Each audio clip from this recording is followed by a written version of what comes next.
the other thing I was wanting to go over too is basically they are talking about what each of the different masters are going to be doing.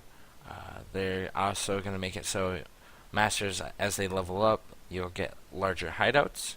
They can hold more masters, more items in their vendor shops that rotate every day, more crafting options at the crafting benches, and more decorations to purchase. So that sounds pretty cool as well.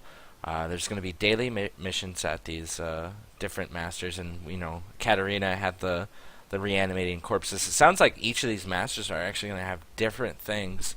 The lore master kind of looked like it had these little, defend the area type of missions.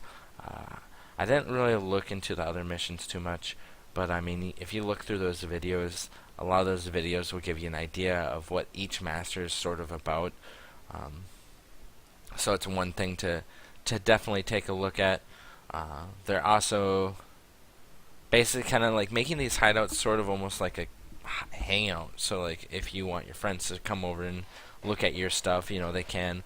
If you want to go and look at their stuff, they can. Uh, you would also be able to like have these crafting benches, and these crafting benches are gonna make it easier for you to get basically like 6 links or 5 links. I mean, it's not necessarily easy in the sense that like, oh, bam, whatever, I just get a 6 link for nothing.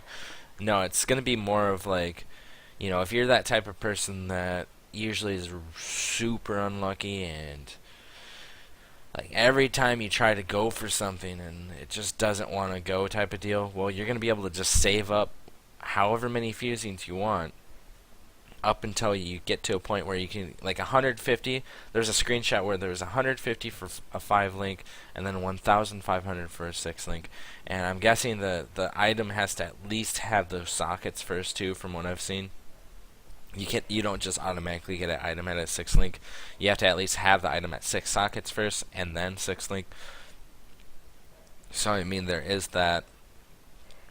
Um, But the thing that I really like about it is they're kind of taking the RNG out of the game. They're making it so. I mean, they're not like entirely taking it out of the game. Like you can still get lucky, and you can still spend some of the currency to try to get what you want.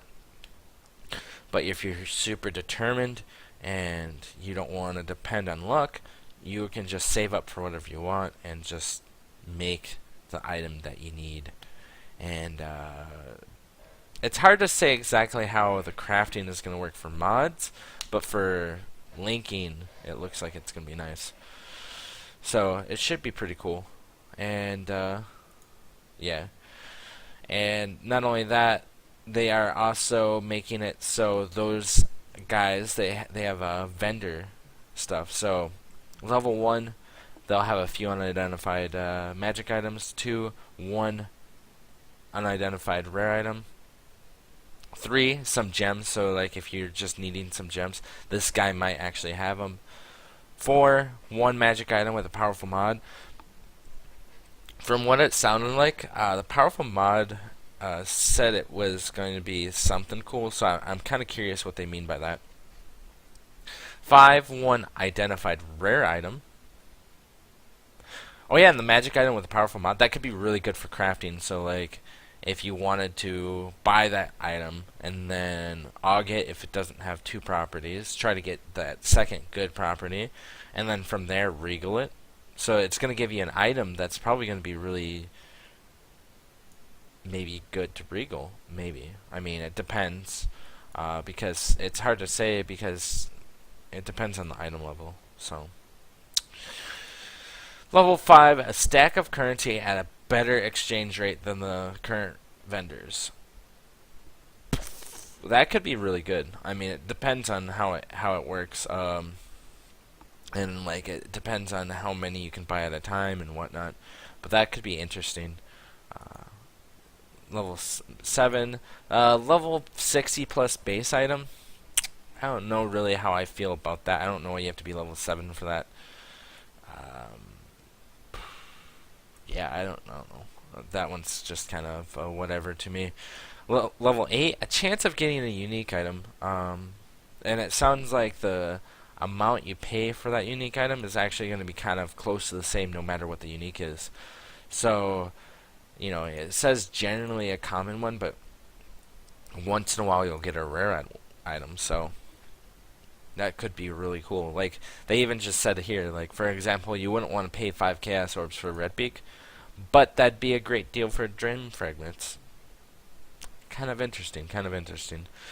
So yeah, and they said all of this what you see here, changes on the daily. So that could be really cool. Uh, there's going to be new challenges and league prizes, new challenge league durations. So instead of being 4 months, they're going to be 3 months. The passive tree changes. So I wanted to talk about this a little bit. Whenever Grinding Gear Games takes and does a passive tree change, they're basically redesigning the tree and basically trying to change the meta to mix up the game, basically make it feel like new again, especially to a lot of the people that have been playing this game forever. It's kind of nice to see some of these changes because it just, it just remixes the game, right? Like, everything's changed. All the other builds that we used to play either aren't as good anymore, or even if they are as good, there might be better versions of it out now. The whole passive tree is all mixed up now, so we can't exactly copy our old builds and just put them in here. So even if we wanted to do the same build, we have to figure out how to make it work with the new passives. Um, so yeah, that's really interesting, and a lot of games that have choice like that, like games that have a lot of these crazy choices, like to do this. I mean, I see it in League of Legends. League of Legends does it where, there's so many choices for champions. They'll buff and nerf champions all the time. And, some of it has to do with them being overpowered and underpowered. Then sometimes it just has to do with they just want to see some characters get played more and some characters get played less because they're tired of just seeing some of the characters getting played. I mean, it remixes the game. It breathes life into it. It happens in Magic the Gathering. They rotate their sets out every 3 months. Sounds familiar? Rotate their sets out every 3 months. Uh, well, they don't rotate every 3 months. It's like, you know what I mean. Like every time frame, they have a time frame where they just rotate sets in. Well, they come out with a set every 3 months, and I think it's every 9 months they rotate a block. So every 9 months they rotate a block, and just saying, it just sounds very, very familiar to me. And it always changes the meta and changes how the game works. And, some people hate it, some people love it, and I think it's good for the game. It breathes life into it. It helps people that have been playing this game for a long time, basically give them a new thing to try to beat. And then even for the newer people that are coming in, it doesn't really affect them as much because they're like, well, I don't really know anything about the game, so seeing all this new stuff that you guys are saying is new, it's gonna be new to me anyways, so whatever. So yeah, I like that. And then they said they're gonna do skill balance and mana costs. And I heard also in the grapevine that they're also doing a revamp on health. So they're revamping health and mana and skills. So some skills are going to receive power buffs, some are going to receive a little nerfs. All skills are going to have their mana dropped a little bit, meaning they're going to be a lot cheaper to use, which is going to be great.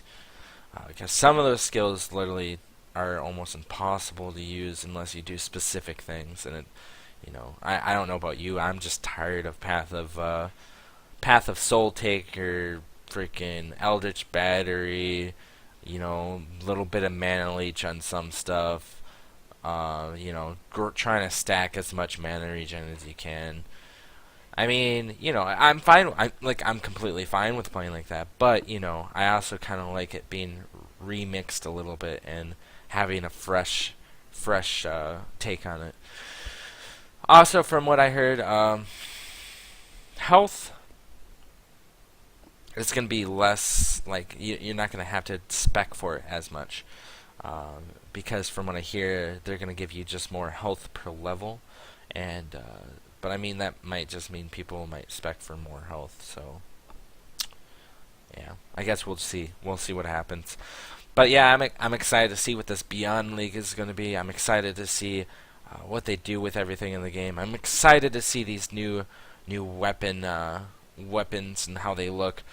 Because I mean that for me, whenever I'm playing one of these games, it's all about the weapons, man. I don't know. I just like how weapons look. But yeah, that's all I really have to say about that. You guys have a great morning, great day, great evening, whichever it may be. And I'll probably catch you guys on Twitch or whatnot. And you guys take it easy. Thanks.